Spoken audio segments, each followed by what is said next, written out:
हे बघा आपल्या पुरणाच्या पोळ्या किती सुंदर झालेल्या आहे। आतमधनं पण आपण फोडून बघूया। पुरण बघा मस्त पुरण भरलेलं आहे बघा, हे छान झालेलं आहे।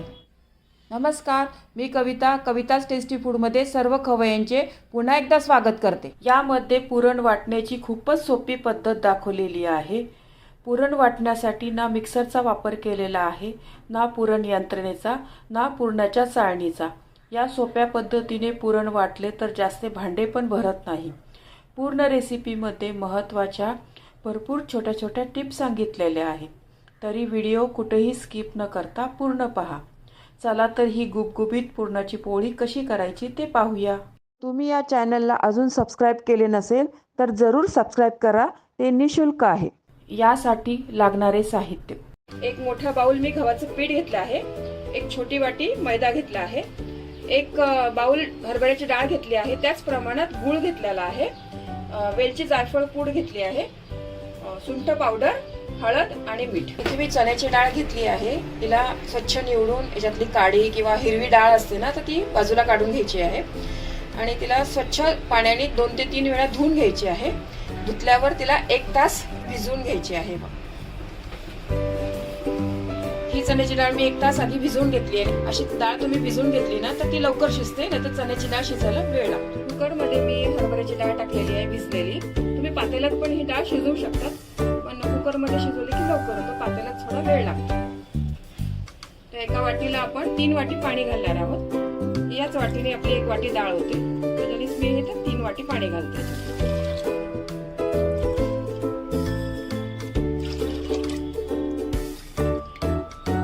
डाळीमधनं आपल्याला कट पण काढायचा आहे आमटी करण्याचा। यामध्ये थोडीशी हळद घालते रंग येण्यासाठी, आणि डाळ अशी उतू जाऊ नये म्हणून थोडंसं तेल घालते।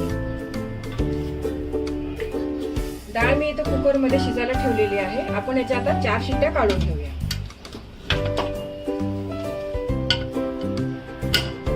आपली डाळ तिथे शिजते आहे तोपर्यंत आपण कणिक मळून घेऊया। इथे मी गव्हाचं पीठ मैद्याच्या गाळणीने आधी गाळून घेते। गव्हाचं पीठ मी इथे मैद्याच्या गाळणीने चांगलं गाळून घेतलेलं आहे। याच्यामध्ये मी थोडं 1 छोटी वाटी मैदा घालते। मी इथे तुम्ही मैदा नाही घातला तरी चालतं। कोणी कोणी नुसतं गव्हाच्या पिठाच्या बनवतात, कोणी नुसतं मैद्याच्या पण बनवतात, कोणी अर्धा मैदा अर्ध गव्हाचं पीठ पण घेतात। मी आपलं गहू आणि थोडंसं मैदा घेतला आहे की मैद्याने थोडीशी पोळी ना चांगली कुरकुरीत लागते। त्याच्यामध्ये थोडंसं चवीपुरतं मीठ घालते आणि किंचित 1 पाव चमचा हळद घालते। कलर चांगला येतो यासाठी। यामध्ये मी अगदी थोडंसं 1-2 चमचे खायचं तेल घालते।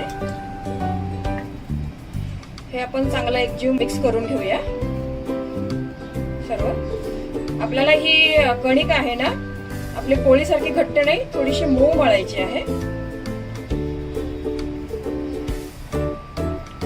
तेल आपण सगळं पिठाला छान चोळून घेतलेलं आहे। ते थोडं थोडं पाणी टाकून आपण ही कणकेचा गोळा मळून घेऊया।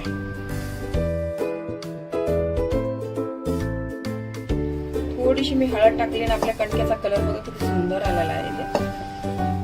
कणिक बघा मी छान अशी मऊ लुसलुशीत मळून घेतलेली आहे। आता आपण याला थोडासा तेलाचा हात लावून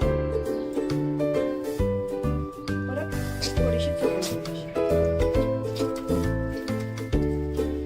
अशी चुरून घेतली ना तर पुरणाच्या पोळी ना आपली फार छान अशी लुसलुशीत होते मस्त। तर हे असं करणं खूप गरजेचं आहे।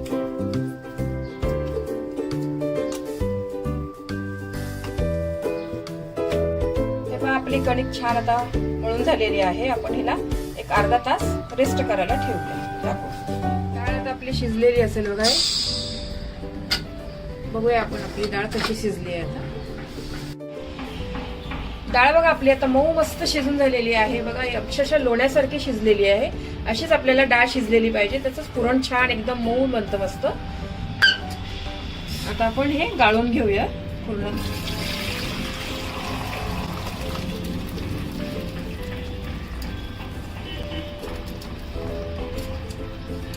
ही आपली मस्त डाळ शिजलेली आहे। आपण याचं पूर्ण पाणी 5 मिनिटं चांगलं नितळून पूर्ण पाणी काढून घेऊया आणि डाळला आता गूळ घालून नंतर शिजवून घेऊया। डाळीतनं बघा पूर्ण पाणी नितळून घेतलेलं आहे हे। आता आपण कढईमध्ये डाळ घालूया चटका द्यायला. गूळ घालते मी 1 वाटी. तुम्ही गुळाचं प्रमाण तुमच्या आवडीनुसार कमी जास्त पण करू शकता. मी जेवढं डाळ आहे तेवढंच गूळ घेतलेला आहे आणि त्याच्यात 1-2-3 चमचे वरून फक्त साखर घालते. साखरेमुळे ना पुरणाच्या पोळीला ना एक चिकटपणा छान येतो आणि पोळी छान सरकते. त्यासाठी मी अगदी थोडीशी साखर घातलेली आहे. तुम्ही यात साखर पण घेऊ शकतात. साखरेची पण पुरणाची पोळी चांगली लागते. कोणी अर्ध गूळ अर्धी साखर असं पण घेतं. तुम्हाला आवडेल तसं तुम्ही घेऊ शकता. आता आपण हे पूर्ण गूळ वितळेपर्यंत हलवून घेऊया.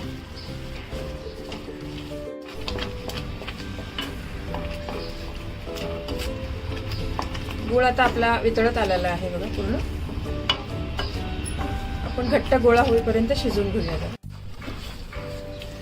पुरण बघा आपलं छान होत आलेलं आहे हे आता. आणि हे पुरण करताना ना तुम्ही सतत हलवत राहा, नाहीतर मग पुरण कढईला चिटकेल आणि करपट वास येतो त्याचं. हे असं पुरण ठेवून गॅसवर तुम्ही इकडे तिकडे कुठं जाऊ नका, सतत त्याला हलवत राहा तुम्ही असं. आपण नेहमी पुरण वाटताना ना हे पुरणाची जाळी आहे ना, हे पुरणाचं त्याच्यातनं वाटतो किंवा पुरण मशीन मधनं वाटतो, कोणी मिक्सर मध्ये वाटतात. मी आज एक वेगळा प्रकार दाखवणार आहे तुम्हाला की आपण ह्या मॅशरनी ना पुरण मॅश करून घेऊया. पण त्यासाठी तुम्हाला डाळ आहे ना चांगली मऊ छान लोण्यासारखी शिजलेली पाहिजे.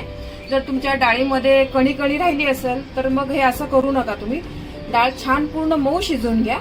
समजा तुमची डाळ नाही शिजली, तुम्ही कुकर उघडलं आणि डाळ नाही शिजली तर कुकरला परत 2 शिट्ट्या द्या तुम्ही. आणि डाळीमध्ये जर पाणी कमी असेल तर मी त्याच्यामध्ये गरम पाणी टाका. तुम्ही थंड पाणी नका टाकू त्याच्यात. हे विशेष म्हणजे हे मी नवीन मुलींसाठी सांगते आहे.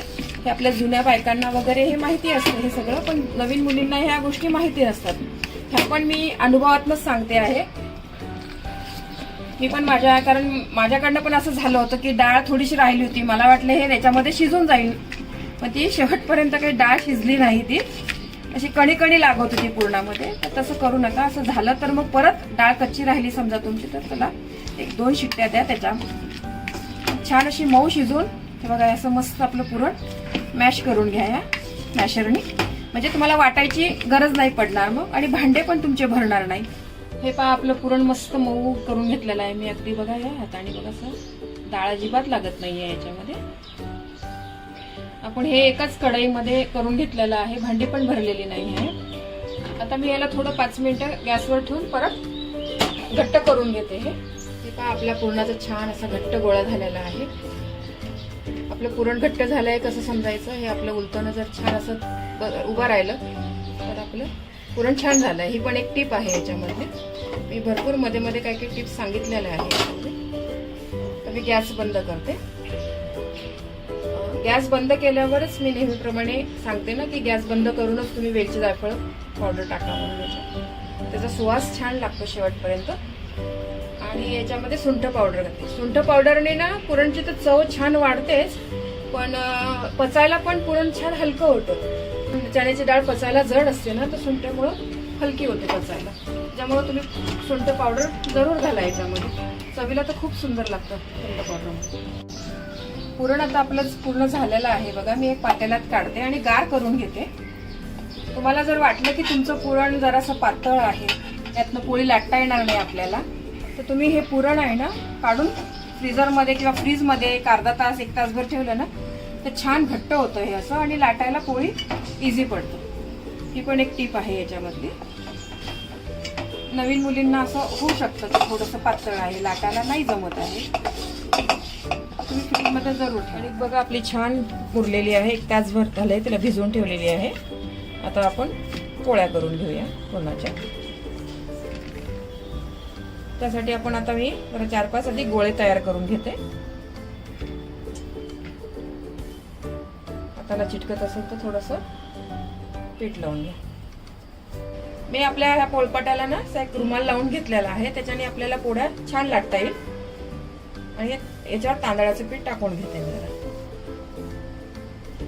आता आपण अशी वाटी करून घ्यायची आपण, आणि काट आहे ना त्याची अशी बारीक करून घ्यायची, पातळ करून घ्यायची काठ अशी मोदकासारखी अशी वाटी करून घ्यायची आणि त्याच्यामध्ये हा पुरणाचा गोळा ठेवायचा. तो खाली दाबून असा वर कणिक आणायची, खाली प्रेस करत जायचं पूर्ण आपण असं.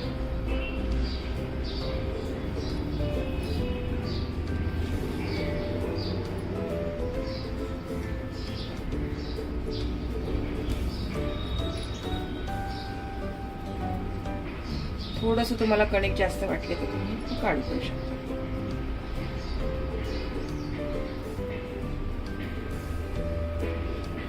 तांदळाच्या पिठामध्ये हे पूर्ण असं घोळवून घ्यायचं आणि हातावर हे असं करून पसरून घ्यायचं. आतलं सारण आपण शेवटच्या टोकापर्यंत गेलं पाहिजे आपलं सारण. पोळी लाटायला चांगलीच मदत होते आपल्याला त्याची.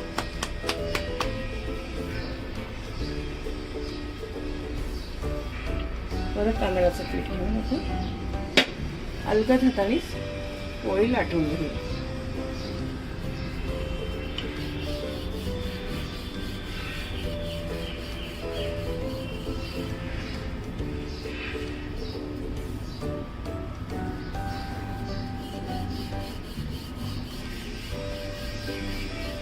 तांदळाच्या पिठाने ना सरसर पोळी चांगली लाटल्या जाते, त्यामुळे मी तांदळाचं पीठ लावलेलं आहे.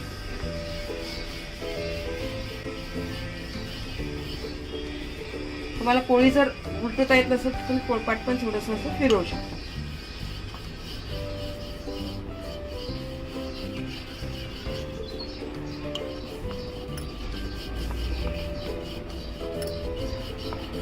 पोळी आपली छान लाटून झालेली आहे बाई, इकडे पसरलेलं आहे. आपण आता भाजून घेऊया. एका बाजूने आपण पोळी आपली चांगली भाजली असेल, आपण दोन्ही बाजूने आधी पोळी भाजून घेऊया अशीच, तूप लावायच्या आधी आणि नंतर मग तिला छान तूप लावूया आपण. आता आपण सर्व पोळीला छान तूप लावून घेऊया.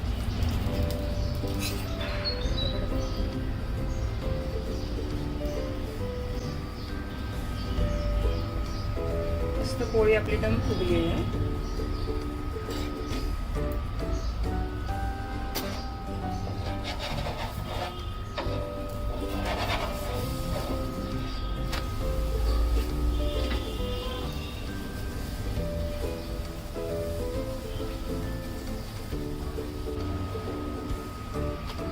छान पोळी मस्त दोन्ही साईडने भाजून झालेली आहे.